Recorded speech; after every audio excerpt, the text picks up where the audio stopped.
আমন্ত্রণ জানাচ্ছি বাংলা সংবাদে। শুরুতে সংবাদ শিরোনাম, পরে বিস্তারিত। পুতুলের অপসারণ চেয়ে বিশ্ব স্বাস্থ্য সংস্থাকে চিঠি দিচ্ছে দুদক। এদিকে প্রাথমিক সদস্যপদ নবায়ন করলেন তারেক রহমান। জানাবো, জামায়াত ও আওয়ামী লীগ জাতীয় পার্টিকে সঙ্গে নিয়ে বিএনপির বিরুদ্ধে আন্দোলন করেছে বলেন বিএনপির চেয়ারপারসনের অন্যতম উপদেষ্টা সৈয়দ মোয়াজ্জেম হোসেন আলাল। এদিকে বাংলাদেশে অনুপ্রবেশ, কুড়িগ্রামের সীমান্তে 2 ভারতীয় নাগরিক আটক। জানাবো, জুলাই গণঅভ্যুত্থান আহতদের পাশে বিএনপির নেতা কায়কোবাদ। এদিকে ছাত্র শিবিরের কার্যকরী পরিষদ ও কেন্দ্রীয় কমিটি গঠন। জানাবো, ডিএমপিতে বড় রদবদল। এখন বিস্তারিত। পুতুলের অপসারণ চেয়ে বিশ্ব স্বাস্থ্য সংস্থাকে চিঠি দিচ্ছে দুদক। সাবেক প্রধানমন্ত্রী শেখ হাসিনার মেয়ে সাইমা ওয়াজেদ পুতুলকে বিশ্ব স্বাস্থ্য সংস্থার দক্ষিণ পূর্ব এশিয়া অঞ্চলের আঞ্চলিক পরিচালক পদ থেকে অপসারণের অনুরোধ জানিয়ে সংস্থাটিকে আজ চিঠি পাঠাবে দুর্নীতি দমন কমিশন দুদক। দুদকের একাধিক ঊর্ধ্বতন কর্মকর্তা দ্য ডেইলি স্টারকে বলেন, আজ সোমবার পররাষ্ট্র মন্ত্রণালয় এবং স্বাস্থ্য ও পরিবার কল্যাণ মন্ত্রণালয়ের মাধ্যমে এই চিঠি পাঠানো হবে।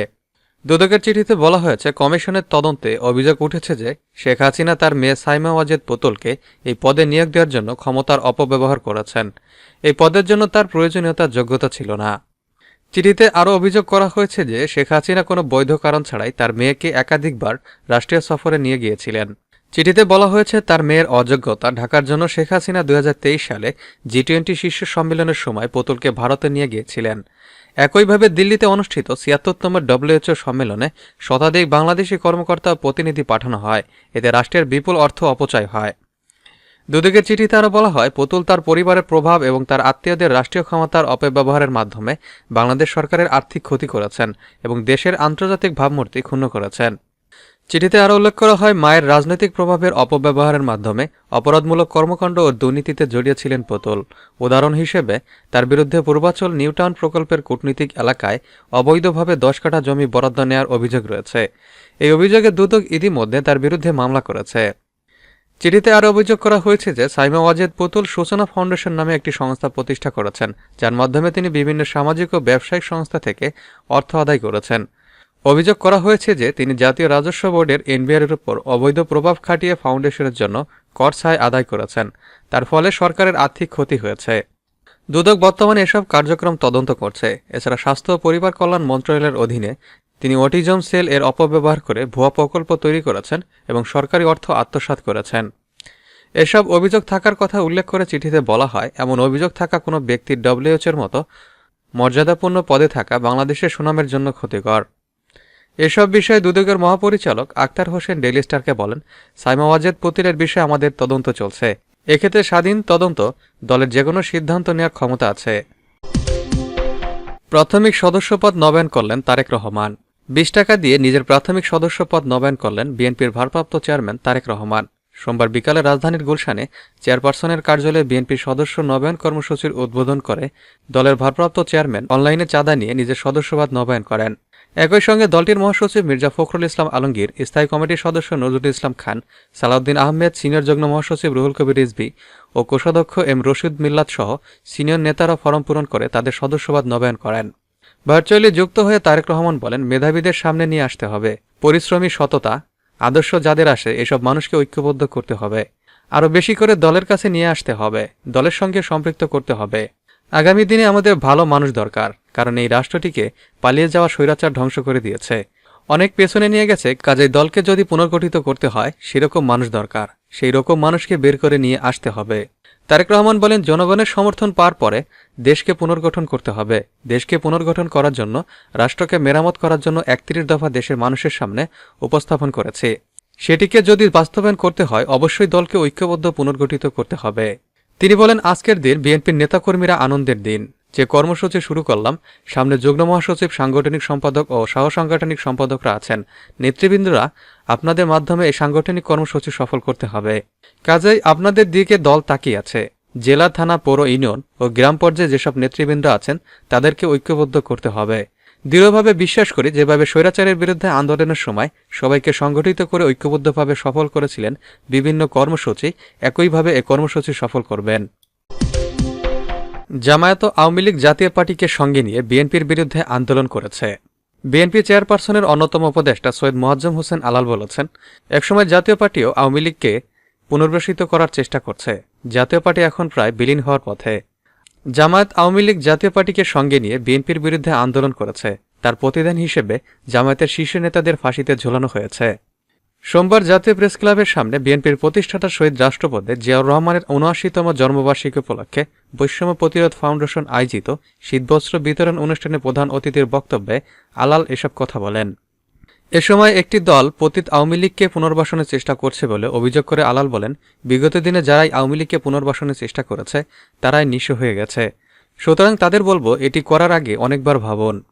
তিনি আরও বলেন, খবর দেখছি ফেব্রুয়ারির মাঝামাঝি একটি নতুন রাজনৈতিক দল আত্মপ্রকাশ করতে যাচ্ছে। একটি গণতান্ত্রিক দেশে একাধিক রাজনৈতিক দল গঠিত হবে, এটা খুব স্বাভাবিক ব্যাপার। যারা নতুন রাজনৈতিক দল করবেন আমরা তাদের স্বাগত জানাই। তবে একটি কথা পরিষ্কার বলে রাখি, যারা আওয়ামী লীগকে পুনর্বাসনের চেষ্টা করছেন এটি করার আগে আপনারা অনেকবার দয়া করে ভাবুন। আপনাদের অনেকবার ভাবতে হবে। বিএনপির চেয়ারপারসনের এই উপদেষ্টা বলেন, আওয়ামী লীগকে পুনর্বাসনের জন্য দয়া করে উদার মানসিকতার পরিচয় দিয়েছেন শহীদ রাষ্ট্রপতি জিয়াউর রহমান। শেখ মুজিবুর রহমান আওয়ামী লীগকে গলা টিপে হত্যা করে বাকশাল করেছিলেন। জিয়াউর রহমান উদারভাবে বহুদলীয় গণতন্ত্র প্রতিষ্ঠার লক্ষ্যে আওয়ামী লীগকে পুনর্জন্ম দান করেন। এর প্রতিদান হিসেবে জিয়াউর রহমানকে হত্যার শিকার হতে হয়। তিনি বলেন, যারা আওয়ামী লীগকে পুনর্বাসিত করতে যাবেন তারা অতীতের এই উদাহরণগুলো মাথায় রেখে তারপর সতর্কভাবে পদক্ষেপ নেবেন। এ চেষ্টা তাদের জন্য সুফল বয়ে আনবে না। এই আওয়ামী লীগে একসময় তাদের জন্য সমীহ ক্ষতির কারণ হয়ে দাঁড়াবে, কারণ আওয়ামী লীগের নামের সঙ্গে গণতন্ত্র যায় না। অনুষ্ঠানে বিশেষ অতিথির বক্তব্য লেখক কলামিস্ট কালাম ফয়জি বলেন, জিয়াউর রহমানের মাজারে একসময় আমরা যেতে পারতাম না। বিশেষ দিবসে আমরা ফুল দিতে গিয়ে ফেরত এসেছি। অথচ আজ দেশের যে কোনো প্রান্ত থেকে জাতীয়তাবাদী আদর্শে বিশ্বাসী লোকজন তার মাজারে এসে ফুল দিতে পারে এবং ফাতিহা পাঠ করতে পারে। আজকে জিয়াউর রহমানের এই মাজার জাতীয়তাবাদীদের তীর্থস্থানে পরিণত হয়েছে। কুড়িগ্রামের সীমান্তে 2 ভারতীয় নাগরিক আটক, বাংলাদেশে অনুপ্রবেশ। কুড়িগ্রামের ফুলবাড়ি সীমান্তে 2 ভারতীয় নাগরিককে আটক করেছে বর্ডার গার্ড বাংলাদেশ বিজিপি। রোববার বিকেলে ফুলবাড়ি উপজেলার নাওডাঙ্গা ইউনিয়ন সীমান্তবর্তী বালাতাড়ি গ্রাম থেকে তাদেরকে আটক করা হয়। তাদেরকে অনুপ্রবেশে সহায়তা করার অভিযোগে বাংলাদেশের এক নাগরিককে আটক করেছে বিজিবি। রোববার রাতে তাদেরকে ফুলবাড়ি থানায় সোপর্দ করা হয়েছে। আটককৃতরা হলেন ভারতের পূর্ব বর্ধমান জেলার নাদনঘাট থানার ধামাই গ্রামের রেশমা মণ্ডল, 24 পরগনা জেলার উসতি থানার খড়খালি গ্রামের সৌরভ কুমার সাপই এবং দালাল কুড়িগ্রাম জেলার নাগেশ্বরী উপজেলার কাশিডারা গ্রামের ইউসুফ আলী। বিজিবি পুলিশ জানায়, 2 ভারতীয় নাগরিকের মধ্যে প্রেমের সম্পর্ক বলে জানিয়েছে। তারা ভারত থেকে বাংলাদেশে এসে বসবাসের সিদ্ধান্ত নেন। তারা সীমান্তে এসে দালালের সহযোগিতায় বাংলাদেশে অনুপ্রবেশ করে। ফুলবাড়ি থানার ভারপ্রাপ্ত কর্মকর্তা ওসি মামুনুর রশিদ জানান, আটক 3 জনের বিরুদ্ধে মামলা করেছে বিজিবি। জুলাই গণ অভ্যুত্থানে আহতদের পাশে বিএনপি নেতা কায়কোবাদ। হাসপাতালে চিকিৎসাধীন 24 জুলাই গণ অভ্যুত্থানে আহতদের দেখতে সোমবার দুপুরে রাজধানীর পঙ্গু হাসপাতাল ও চক্ষু বিজ্ঞান ইনস্টিটিউটে যান বিএনপির ভাইস চেয়ারম্যান ও কুমিল্লার মুরাদনগরের সাবেক এমপি শাহ মোহাফফজল হোসেন কায়কোবাদ। এ সময় তিনি আহতদের খোঁজখবর নেন এবং তাদের পরিবারের সদস্যদের সান্ত্বনা দেন। কায়কোবাদ সৌদি আরব থেকে আনা জমজমের পানি, খেজুর ও অন্যান্য ফল আহতদের হাতে তুলে দেন। এ সময় অনেকে কান্নায় ভেঙে পড়েন। তিনি আবেগ আপ্লুত হয়ে পড়েন। আহতদের আশ্বাস দিয়ে কায়কোবাদ বলেন, বৃক্ষ তোমার নাম কি, ফলে পরিচয়। আপনারা দেখবেন আল্লাহ যদি তৌফিক দেয় বিএনপি কি করে আপনাদের জন্য। গণতান্ত্রিক সরকার ছাড়া কেউ আহতদের অবস্থা বুঝবে না। গণতান্ত্রিক সরকারের জন্যই নির্বাচনটা দরকার। আওয়ামী লীগের কেউ আমাদের দলের মেশার কোনো প্রশ্নই আসে না। আমাদের নেতা ভারপ্রাপ্ত চেয়ারম্যান তারেক রহমান ইতিমধ্যে হুঁশিয়ারি দিয়েছেন, কিছু বাজে লোক মুনাফিক তো থাকবেই, তাদের চিহ্নিত করে ধরা হবে। আমরা সবাই মিলে প্রতিহত করব ইনশাআল্লাহ। তিনি বলেন, আমি নিজেও 13 বছর দেশের বাইরে ছিলাম। আমাকে যাবজ্জীবন কারাদণ্ড দেয়া হয়েছিল। আল্লাহ আজকে আমাকে মুক্ত করে দেশে নিয়ে এসেছেন। আমার ব্যবসা বাণিজ্য সব শেষ করে দিয়েছে জালেম আওয়ামী লীগ সরকার। ওরা জাতির দুশ্মন। ওরা দেশের যে কি ক্ষতি করেছে তা বলে শেষ হবে না। তিনি আরও বলেন, 3 বারের সাবেক প্রধানমন্ত্রী খালেদা জিয়াকে জামিন দেয়নি। ডক্টর ইউনূসকে কতগুলো মামলা দিয়েছিল। তবে সবকিছুর মালিক আল্লাহ। ইনশাআল্লাহ আন্দোলনে নির্যাতিতরা তাদের বিনিময় পাবেন। গণতান্ত্রিক সরকার আপনাদের জন্য কিছু করবে। ছাত্র শিবিরের কার্যকরী পরিষদ ও কেন্দ্রীয় কমিটি গঠন। বাংলাদেশ ইসলামী ছাত্র শিবিরের 2025 সেশনের জন্য সারা দেশের সকল শাখা, কার্যকরী পরিষদ ও কেন্দ্রীয় কমিটি গঠন সম্পন্ন হয়েছে। সোমবার এক প্রেস বিজ্ঞপ্তিতে তথ্য জানায় সংগঠনটি। এতে বলা হয়, গত 31 ডিসেম্বর সারা দেশের সদস্যদের প্রত্যক্ষ ভোটে 2025 সেশনের জন্য কেন্দ্রীয় সভাপতি নির্বাচিত ও সেক্রেটারি জেনারেল মনোনীত হন। এরপর সারা দেশে একযোগে সদস্য শাখা, সাথী শাখা ও জেলা শাখা সময়ের কমিটি গঠন সম্পন্ন করা হয়। 14 ও 15 জানুয়ারি দুদিনব্যাপী কার্যকরী পরিষদ সদস্য নির্বাচনের ভোট গ্রহণ অনুষ্ঠিত হয়। বাংলাদেশ ইসলামী ছাত্র শিবির এর সংবিধান অনুযায়ী সদস্যদের প্রত্যক্ষ ভোটে 46 জন কার্যকরী পরিষদ সদস্য নির্বাচিত হন। 16 ও 17 জানুয়ারি অনুষ্ঠিত কেন্দ্রীয় কার্যকরী পরিষদের প্রথম সাধারণ অধিবেশনে কেন্দ্রীয় সভাপতি জাহিদুল ইসলাম নির্বাচিত কার্যকরী পরিষদ সদস্যদের সাথে পরামর্শ করে আরও 14 জন কার্যকরী পরিষদ সদস্য মনোনয়ন প্রদান করেন। পাশাপাশি কার্যকরী পরিষদের পরামর্শক্রমে তিনি কেন্দ্রীয় সেক্রেটারিয়েট গঠন সম্পূর্ণ করেন। ডিএমপিতে বড় রদবদল।